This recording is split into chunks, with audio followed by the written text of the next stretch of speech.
The news is live on our website, focusfmonline.com.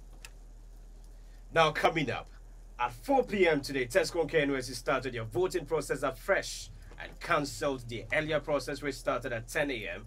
as someone allegedly hacked into the system. We shall bring you more on this story. A Pure Passion Foundation donates to King Jesus Charity Home at Woody. We'll also be bringing you some updates on that story as well. The lecturer at the College of Agriculture and Natural Resources at KNUST, Mr. Daniel Siang, has called on policymakers in Ghana to put strict measures in place to fight galamsey. We shall bring you a news desk report. Details of these stories, as well as business, sports, entertainment, and international news, will be coming your way shortly. Please stay. Today, TESCON-KNUST started your voting process afresh and cancelled the earlier process which started at 10 a.m.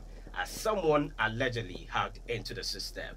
The voting process, which started at 10 a.m. earlier today, was halted after there were allegations that the electronic system has been hacked. The leadership of TESCON-KNUST then met the major stakeholders in this year's election and came into consensus that the whole process be cancelled and should start afresh. The one who tampered with the system has still not been found. The patron of TESCON-KNUST, Mr. Emmanuel Mankwa, who is also a senior lecturer at the Department of Food Science and Technology at KNUST, in an interview with Focus News, stated that the second voting process started at 4 p.m. and is expected to end at 10 p.m.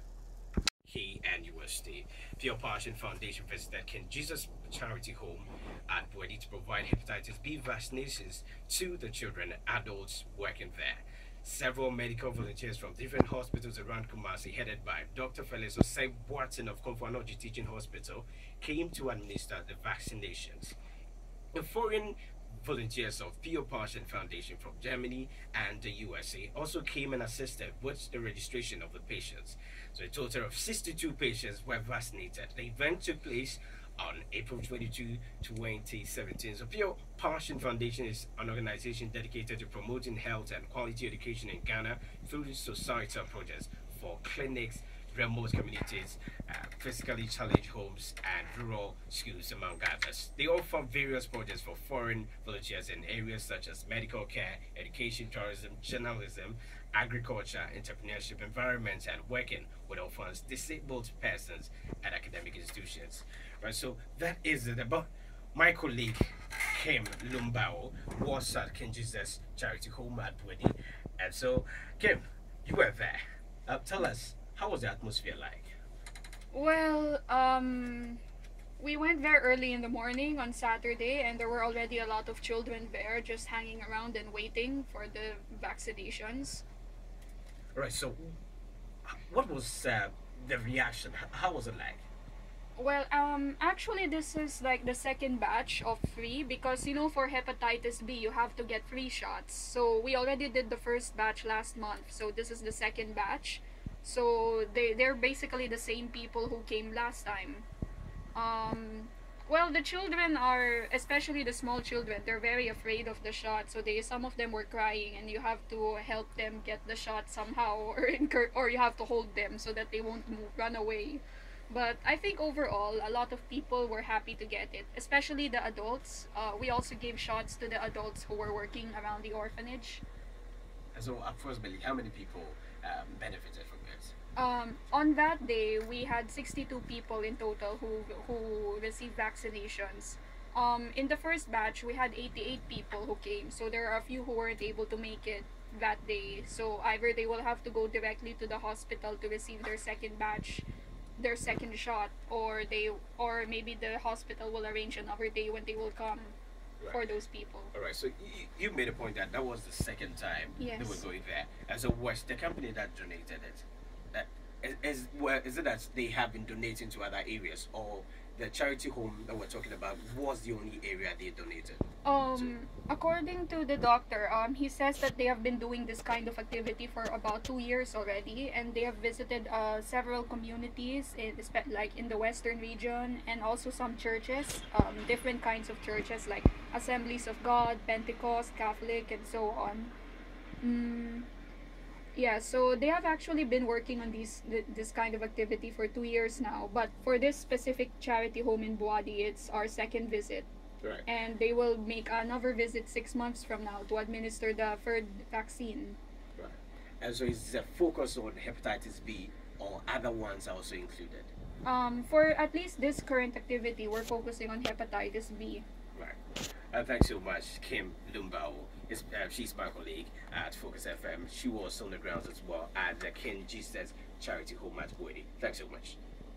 Right. Remember other stories and lecturer at the College of Agric and Natural Resources at KNUST, Mr. Daniel Siam, has called on policymakers in Ghana to put strict measures in place to fight galamsey. According to him, galamsey has adverse effects on the environment and as a result should not be encouraged. Here is a full news desk report filed by my colleague, Delix Max Boy. Andumbo has joined me. Sunland. What is the latest business news? In the latest business news today, government loses revenue at DVLA. So the Deputy Minister of Transport, Titus Glover, says government will work in close collaboration with the security agencies to clamp down on the activity of middlemen, popularly known as Goro Boys, at the Driver and Vehicle Licensing Authority, DVLA. According to him, government was losing a lot of revenue due to the activities of the Goro Boys, who closely work with some of the staff at DVLA.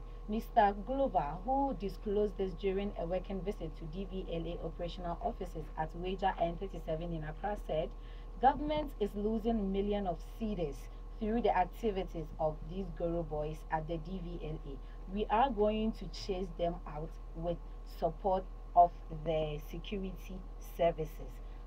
Now when you walk to any financial institution, the US dollar will be sold to you at 4 cedis 30 pesos, and you will buy it at 4 cedis 29 pesos.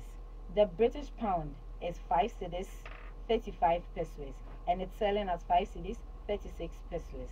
The euro, it's selling at 4 cedis 66 pesos, and also buying at 4 cedis 62 pesos. That's all for business news. My name is Sutherland Dumbo. And Festo Sachu has the latest sports news. Yes, so in the world of sports, we all know that Kwesi Appiah is back in the Ghanaian sports world. So Kwesi Appiah, well, he received a lot of bashing from Ghanaians after the World Cup where, yes, I think people were complaining about his choices he made and all that. Well, he's back into the Ghanaian industry, and he's the sports industry, and he's going to be taking care of the Black Stars. Well, Kwesi Appiah has called on Nanado. So today, the new Black Stars head coach, Kwesi Appiah, held a closed-door meeting with the president, Nana Adedankwa Akufo-Addo, a few days before taking up his new post as the head of the senior national team. The former Al Khartoum man has been busy with visiting officials of government and the Ghana Football Association. Members ahead of his unveiling, Kwesi Appiah is expected to pen down a 2-year contract with the Ghana Football Association on May 1. So, his visits to the seat of government received similar trip to the Ministry of Youth and Sports on Monday, where he interacted with the Sports Minister, Mr. Honorable Isaac Esiama, yes, and other officials at the ministry. So this has been Kwesi Appiah's movement from one ministry to the other. Probably someone will say he's lobbying to keep his position for a long while. Yes, we wait to see how far that will keep on. Because Isaac Esiama has said that Ghanaians should not mark him by giving him high expectations, but rather we should give him a leeway so that he can build up a team that he can work with. Away from Kwesi Appiah, let's look at the scorelines for the matches that are going on today. Well, Crystal Palace is playing against Tottenham Hotspurs, and the score currently is 1-2 Tottenham Hotspurs, and the goal was scored by Christian Eriksen. Yes, and then Arsenal and Leicester City. Yes, a very hot match. I loved the match so much. Well, some of you might have listened to the commentary from our sister station at City FM, and it's a full time for them. But how did you see the name of a team player being on their score sheet? Well, this time it happened with Arsenal.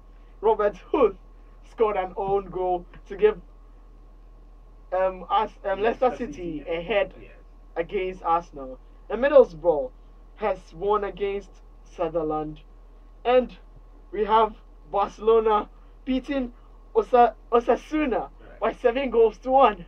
That's Yes, a trash 7 goals to 1. They trashed them by 7 goals to 1. And Deportivo lost by 3 goals to 1 to Real Madrid. Right. Yeah, so that's it for the world of sports. My name is Festus Achuru. Do follow Right. me on Facebook, Instagram, and all social media handles at the Festus GH. Right.